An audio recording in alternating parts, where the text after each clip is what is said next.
جب حضرت رابعہ بصری کی وفات کا وقت قریب آیا تو ان کی شاگرد خواتین اور لڑکیاں ان کے ارد گرد بیٹھی تھیں۔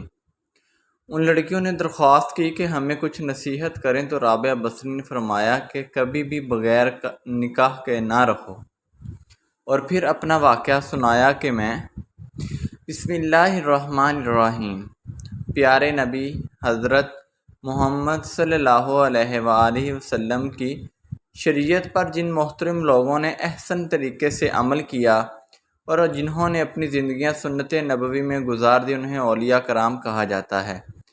انہیں مقدس و محترم اور برگزیدہ ہستیوں میں نہایت ہی معتبر نام حضرت سیدہ رابعہ بصری کا ہے۔ حضرت رابعہ بصری قیامت تک خواتین کے لیے مشعل راہ ہیں۔ خواتین و حضرات، معروف صوفی شخصیت رابعہ بصری کی پیدائش 95 ہجری سے 99 ہجری کے دوران عراق کے شہر بصرہ میں ہوئی۔ وہ ایک انتہائی غریب لیکن معزز گھرانے میں پیدا ہوئیں۔ رابعہ بصری اپنے والدین کی چوتھی بیٹی تھی، اس لیے آپ کا نام رابعہ یعنی کہ چوتھی رکھا گیا۔ رابعہ بصری کے والدین کی غربت کا اندازہ اس بات سے لگایا جا سکتا ہے کہ جس رات رابعہ بصری پیدا ہوئیں، آپ کے والدین کے پاس دیا جلانے کے لیے نہ تیل تھا اور نہ ہی آپ کو لپیٹنے کے لیے کوئی کپڑا۔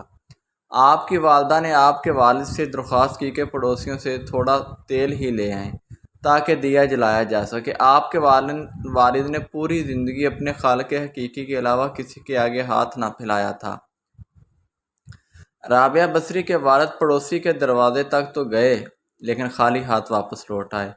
رات کو رابعہ بصری کے والد کو خواب میں حضور اکرم صلی اللہ علیہ وآلہ وسلم کی زیارت ہوئی اور انہوں نے رابعہ کے والد کو بشارت دی کہ تمہاری نومولود بیٹی خدا کی برگزیدہ بندی بنے گی اور مسلمانوں کو صحیح راہ پر لے کر آئے گی۔ تم امیر بصرہ کے پاس جاؤ اور اسے ہمارا پیغام دو کہ تم امیر بصرہ ہر روز رات کو 100 مرتبہ اور جمعرات کو 400 مرتبہ درود پاک کا نذرانہ بھیجتے، لیکن پچھلی جمعرات کو تم نے درود شریف نہ پڑھا، لہٰذا اس کے کفارے کے طور پر 400 دینار بطور کفارہ میں پیغام پہنچانے والے کو دے دو۔ رابعہ بصری کے والد اٹھے اور امیر بصرہ کے پاس پہنچے۔ اس دوران آپ کی آنکھوں سے خوشی کے آنسو جاری تھے۔ جب امیر بصرہ کو رابعہ بصری کے والد کے ذریعے حضور پاک صلی اللہ علیہ وآلہ وسلم کا پیغام ملا تو یہ جان کر انتہائی خوش ہوا کہ وہ نبی آخر الزمان صلی اللہ علیہ وآلہ وسلم کی نظروں میں ہیں۔ اس نے شکرانے کے طور پر فوراً 1000 دینار غربا میں تقسیم کرائے اور 400 دینار رابعہ بصری کے والد کو ادا کیے۔ اس سے درخواست کی کہ جب بھی کسی چیز کی ضرورت ہو بلا جھجک تشریف لائیں۔ کچھ عرصہ بعد رابعہ بصری کے والد انتقال کر گئے۔ اسی اثناء میں بصرہ کے سخت قحط نے اپنے لپیٹ میں لے لیا۔ قحط کے دوران رابعہ بصری اپنی بہنوں سے بچھڑ گئیں۔ ایک بار رابعہ بصری ایک قافلے میں جا رہی تھی کہ قافلے کو ڈاکوؤں نے لوٹ لیا اور ڈاکوؤں کے سرغنہ نے رابعہ بصری کو اپنی تحویل میں لے لیا اور آپ کو لوٹ کے مال کی طرح بازار میں لونڈی بنا کر بیچ دیا۔ آپ کا آقا آپ سے انتہائی سخت محنت و مشقت کا کام لیتا تھا، اس کے باوجود آپ دن بھر کام کرتی اور رات بھر عبادت کرتی رہتی اور دن میں بھی زیادہ تر روزے رکھتی۔ اتفاقاً ایک دفعہ رابعہ بصری کا آقا آدھی رات کو جاگ گیا اور کسی کی گریہ زاری کی آواز سن کر دیکھنے چلا گیا۔ رات کے وقت اس پہر کون اس طرح گریہ زاری کر رہا ہے؟ اور وہ یہ دیکھ کر حیران رہ گیا کہ رابعہ بصری اللہ کے حضور سربسجود ہیں اور نہایت عاجزی کے ساتھ کہہ رہی ہیں، اے اللہ، تو میری مجبوریوں سے خوب واقف ہے۔ گھر کا کام کاج مجھے تیری طرف آنے سے روکتا ہے، تو مجھے اپنی عبادت کے لیے پکارتا ہے، مگر میں جب تک تیری بارگاہ میں حاضر ہوتی ہوں نمازوں کا وقت گزر جاتا ہے، اس لیے میری معذرت قبول فرما لے اور میرے گناہوں کو معاف کر دے۔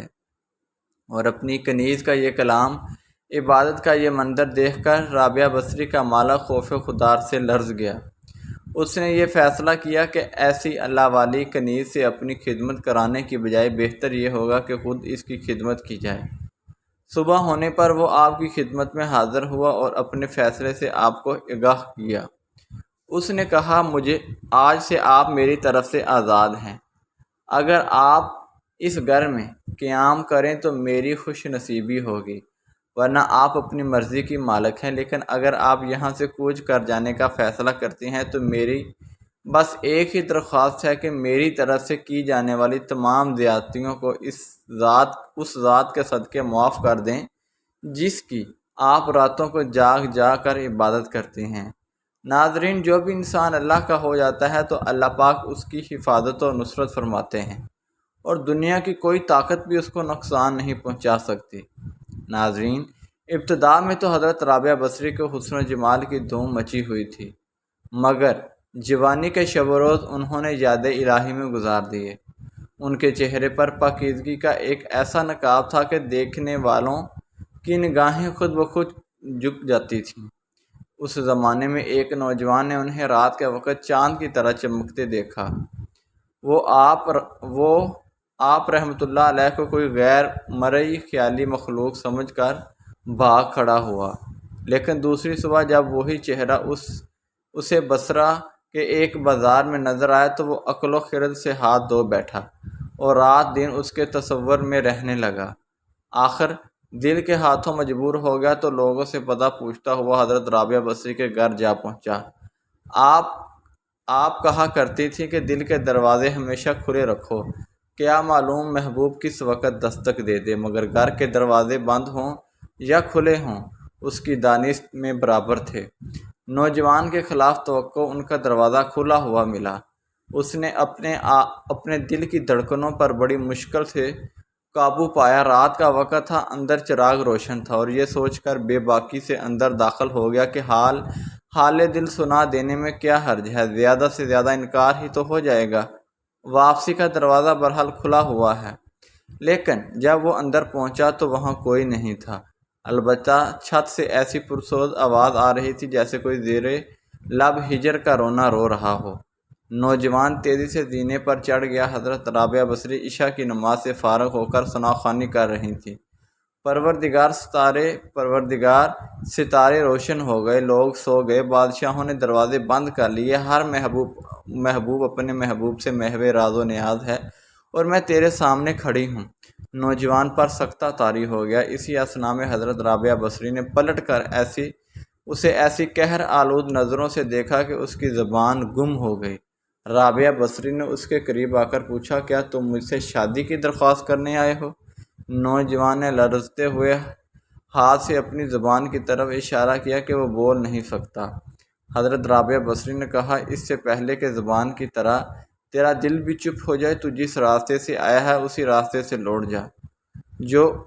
جو جوان صرف آنکھوں سے التجا کر سکتا تھا کہ نیک خاتون میری گویائی مجھے واپس دے دے، میں تیرے مرتبے سے واقف نہیں تھا، مجھ سے غلطی ہوئی، مجھے معاف کر دے۔ لا علمی ہمیشہ قابل معافی ہوتی ہے۔ اس کے خاموش آنسوؤں کے جواب میں حضرت رابعہ بصری نے کہا، نوجوان، تو نے اگر مجھ سے کوئی زیادتی کی ہوتی تو میں تجھے یقیناً معاف کر دیتی۔ میں نے خود کو بہت پہلے اپنے رب کے حوالے کر دیا تھا۔ اب یہ معاملہ تیرے اور رب کے درمیان سے معافی مانگنا ہے۔ تو اس سے مانگ۔ تو صدقے دل سے توبہ کرنے کا ارادہ کرے تو شاید توبہ کی خاطر تیری زبان کھل جائے۔ یہ کہہ کر وہ نماز کے لیے کھڑی ہو گئیں۔ نوجوان بھی بے اختیار سجدے میں گر گیا اور رو رہا تھا۔ نامعلوم کب تک روتا رہا۔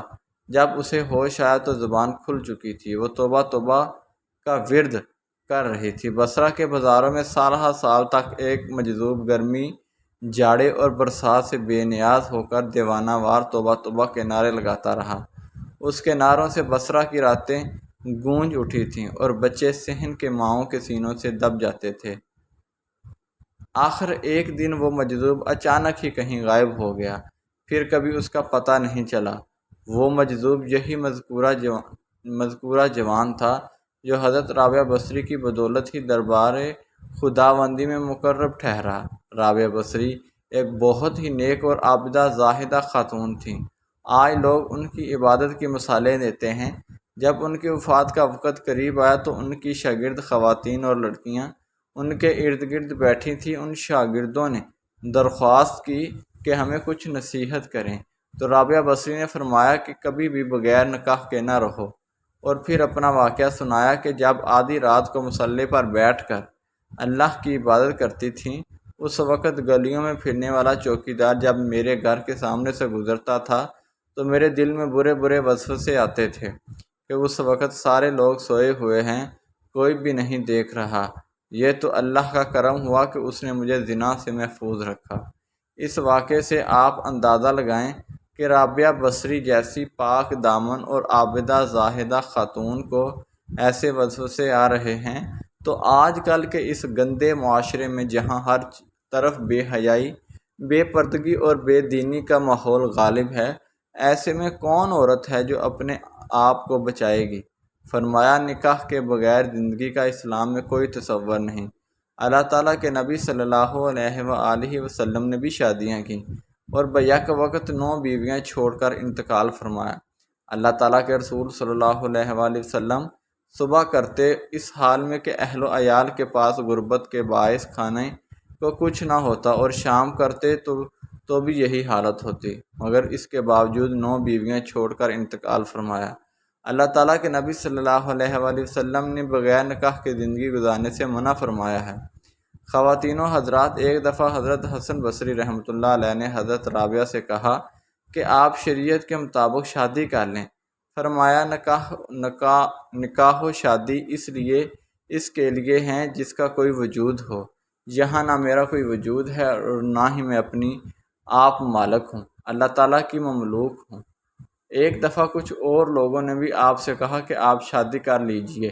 فرمایا، اگر 3 فکروں سے مجھے بے فکر کر دیجئے تو میں ضرور شادی کر لوں گی۔ نمبر 1، کیا میں دنیا سے اپنا ایمان سلامت لے جاؤں گی؟ نمبر 2، روز حشر میرے دائیں ہاتھ میں ہی نامہ اعمال دیا جائے گا۔ نمبر 3، قیامت کے روز جب لوگ دائیں جانب سے جنت میں اور بائیں جانب سے دوزخ میں پہنچائے جائیں گے تو مجھے کس جانب سے پہنچایا جائے گا؟ لوگوں نے کہا کہ اس کا علم تو خدا ہی کو ہے۔ فرمایا، تو پھر جیسے ہی اتنے عظیم افکار و امام پیش ہوں، وہ بھلا کیا شوہر کر سکتی ہے؟ رابعہ بصری نے تقریباً 88 سال کی عمر پائی۔ آپ نے آخری سانس تک عشق الہی کی لذت و سرشاری کو اپنا شعار بنائے رکھا، یہاں تک کہ اپنی آخری سانس تک معبود حقیقی کی محبت کا دم بھرتی رہیں۔ آخری وقت آپ نے اپنے والی اور صوفی ساتھیوں کو بتایا کہ میرا محبوب و معبود ہمیشہ سے میرے ساتھ ہے۔ ناظرین، ہمیں حضرت رابعہ بصری کی زندگی سے یہ سبق ملتا ہے کہ اللہ تعالیٰ کی پہچان کے دروازے مرد و عورت سب کے لیے کھلے ہیں۔ اللہ کی راہ پر حضور نبی کریم صلی اللہ علیہ وآلہ وسلم کے فرامین کی روشنی میں چلنا ہمارا کام ہے۔ باقی فضل و کرم کرنے والا اللہ تعالیٰ ہے کہ وہ سجدوں کو شرف قبولیت بخشے۔ دعا ہے اللہ پاک ہمیں عبادت اور عیادت والی زندگی گزارنے والا بنائے، آمین۔